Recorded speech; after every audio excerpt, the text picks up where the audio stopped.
the geography of bliss is me traveling around the world to 5 different locations and looking for happiness and trying to learn about happiness from other cultures. And it was, I'll always say, oh, The Office was the best job I ever had. Like, no. Geography of bliss, the best job I ever had. Getting paid to travel the world and talk to people about happiness and ride elephants in Thailand and pet lambs in Iceland and take taxi rides through the jungles of Ghana. Like, it was exceptional.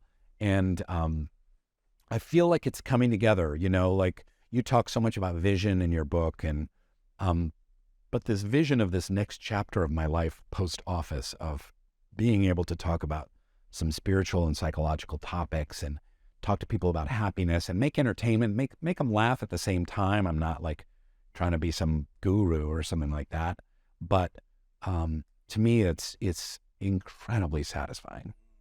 That's interesting. What was the number one key to happiness from all these different individuals you met around the world? Well, I'm going to read it from this book because it connects. Perfect. Do you know about the Grant study out of Harvard University? 75-year study? Yeah. Yes. 75-year study, 300 men, Harvard University, searching for what makes a good life. All these data points, thousands of data points over the decades. The final doctor overseeing the study, Dr. George Valent, I think there's a new one now, but he was before. He said his final culmination was, the only thing that really matters in life are your relationships to other people. So wherever I went in the world and I saw people succeeding at well-being, at inspiration and happiness, contentment, they're connected to other people. It's community. It's all about community.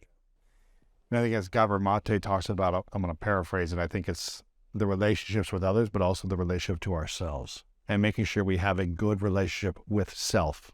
It's hard to have great relationships with others if we don't have a beautiful relationship with self, if we don't have compassion for ourselves or the parts of ourselves that we are most ashamed of or guilty or insecure about. And so I think it's a two-part thing. It's like having great relationships with others, but also developing a quality relationship with self. And it's for me, it's inspiring to see you continue to develop a beautiful relationship with yourself so that you can be of service more in these other ways that you're doing with this book and the show that you have going on. So I'm excited about that. Here's a question I wanted to ask you about comparison, because you mentioned this earlier in the interview about comparison, and I'm curious, how can someone learn to not compare themselves to others in an industry? Whether it's acting or sports or business or podcasting or books, whatever it is. Did you compare yourself a lot when you were kind of becoming famous and rising up in this space? Or were you pretty focused on your own race and you weren't thinking about what everyone else was doing? And if so, how did you overcome that comparison mentality? So Theodore Roosevelt said, comparison is the thief of joy. And if you are looking for joy, if you're looking for bliss, contentment, and self-acceptance, that's a good place to start. Stop comparing yourself to others, because you just don't know their circumstances. You don't know your circumstances. And there were a lot of people that I was incredibly envious of early on in my career, doing theater in New York. Oh, it's something I've struggled with my whole life. I mean, I've really let it go now, but, and they had their moment in, let's say, New York theater in the 90s.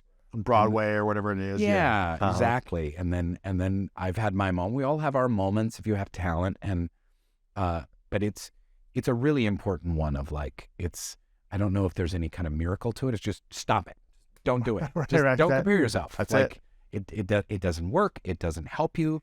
Envy is like, that's in every spiritual tradition, right? The envy and the green, what did Shakespeare call envy? The green goblin or something like that, maybe. So yeah, that has been a big struggle for me. It's especially a struggle for actors because you're like, because you're going into a role and auditioning and there's 50 other guys or whatever. And There's you're like, 20 guys in a room and one of you gets the part, and like, oh, he did it. And then you go in again and the same guy gets the thing. And you're like, God, him, and so, like Nick Offerman is a great example. Like he and I used to audition for all the same roles. And then I got on The Office. I actually got him, introduced him to the producers of The Office, and they had his picture on the wall, and they thought of him for Parks and Recreation, which was going to be a comedy spinoff. And I'm not saying I got him the role, but I, opened the door. Then he had that thing, and now he's been doing so much great work in television and having a career. There was a time when, because we're similar actors in a lot of ways, we're different in a lot of ways as well. But he's. And I just remember those early years of me and Nick Offerman being in the audition, like, oh, you again, And we never had that with each other, and we're able to really support each other. And then he's written a bunch of books, I've written a bunch of books, and that's cool. We support each other there as well. But yeah, it's been a struggle. I guess if you want to stay miserable, compare yourself to everyone, right? If you want to be miserable, compare yourself to everyone. It's a great place to start. If you want to start, like you're talking about like School of Greatness, right? Like these action items that you can make your life better. Number one, stop comparing yourself to others. I love that. Okay? Love it. Rainn, you're just as good a podcast host as Rich Roll, okay? There you go. All right? For me, the thing that I've learned that helped me, because I don't know if I used to compare, but I used to compete. Okay. Until 10 years ago. And I'm still like competitive in certain life, but more like towards games. It's not about like, I don't know, my business. It's like, okay, I want to be the best I can be, but I'm not trying to necessarily beat others. Yeah. Because I feel like that's a scarcity business and a scarcity world where I've really shifted into collaboration as much as possible. Yeah. Like, okay, here's someone, me and Rich have been friends for, 11 years. And so we just support each other. How can I help you in succeeding, and you can help me in succeeding? Yeah. And let's just collaborate more. And there's abundance. There's room for both. I love those words, scarcity and abundance, because if you've undergone some kind of child trauma and you feel less than, you feel scarcity and you feel like I'm never going to get what I need, and there's not going to be enough for me, right? It's like someone who grows up in an orphanage. Even when they're an adult and they can have $1 million in the bank, they'll hide cookies under the mattress, afraid that they're going to be hungry, and to just know there is enough for everyone. We can all have some success, and we can kind of live our lives in abundance. It probably wasn't until 4 years ago where I stopped sleeping on people's couches, like when I would travel. Like I used to like travel and be like, who do I know in this city that I can crash on? Right. As opposed to like just paying for the hotel room, because I was like, this is money I could save and, not be broke again, and just make sure I can stack my account or something. Maybe it was like 6 or 7 years ago, but it felt like it was more recent, where it was like, okay, I can afford a hotel. I don't need to crash on someone's couch, all these different things. I wanted to acknowledge you, Rainn, for this beautiful conversation, for being open, vulnerable, real, authentic, just like we talked about before we started. I appreciate your realness. And I always, see your content from time to time. And, for me, I appreciate when someone who is extremely successful in their craft can open up about the different challenges and struggles and things that they've had to overcome. So I really appreciate that about you. I want people to get the book, Soul Boom, Why We Need a Spiritual Revolution, and also make sure to check out the new show that's coming out,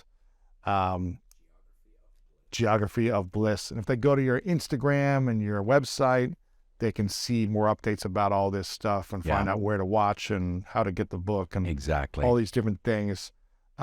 Links, handles, everything. We'll have it all up.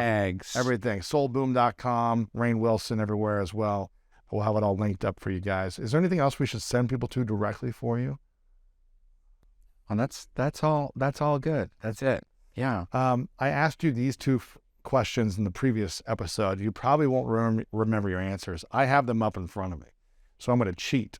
Oh my God. And see if you match these two responses. It's been 6 years now, so there might be a different response to these two questions. The first one is called the 3 truths. So imagine a hypothetical scenario You get to live as long as you want, but eventually it's your last day on this earth. And you get to create, accomplish, be, do all the things you want to do from this moment until then. But for whatever reason in this hypothetical scenario, you've got to take all of your work with you. So no one has access to this book or any podcast you've ever done or any interview. It's all goes somewhere else, hypothetical. But you get to leave behind 3 truths that you've learned throughout your life, 3 lessons that you'd share with the world. What would be those 3 truths for you that you'd share? Well, one is the one we started with, which is, what's something that I know for sure? I know for sure that I'm a spiritual being, having a human experience. I would say another truth is that storytelling is one of the most powerful forces on planet Earth. Humans need to storytell. We thrive when we tell stories. And by this, I mean write poems, make movies, tell our stories, share our personal details, connect with people, talk. You can do it professionally. You can be a professional storyteller, in film and television and theater, or in fiction, and you could do it in your daily life. But that is one of the most powerful and important forces. And I would say, too, the other thing is we need more joy and hope in the world. And one of the greatest services that we can ever give to people is to bring them joy and bring them hope. And that's where the work lies. Beautiful. Well, if people want to know what the previous 3 truths are, make sure you check out the other episode. We'll link it up so you can see. Ooh, you're not going to tell them? We can see where they differ or where they're the same. This is the final question for you. What is your definition of greatness? I believe in God, so I believe that God has given me talents, certain talents and faculties. And greatness is me maximizing my God-given talents and faculties. If you're in chronic discontent and feeling like I don't have enough, I am not enough, and I don't have enough, it doesn't matter what comes at you. You can all of a sudden someone can come up and say, by the way, you're the King of Scotland. We just found the paperwork. Here's the king. Here's your own kingdom. And here's $1 billion.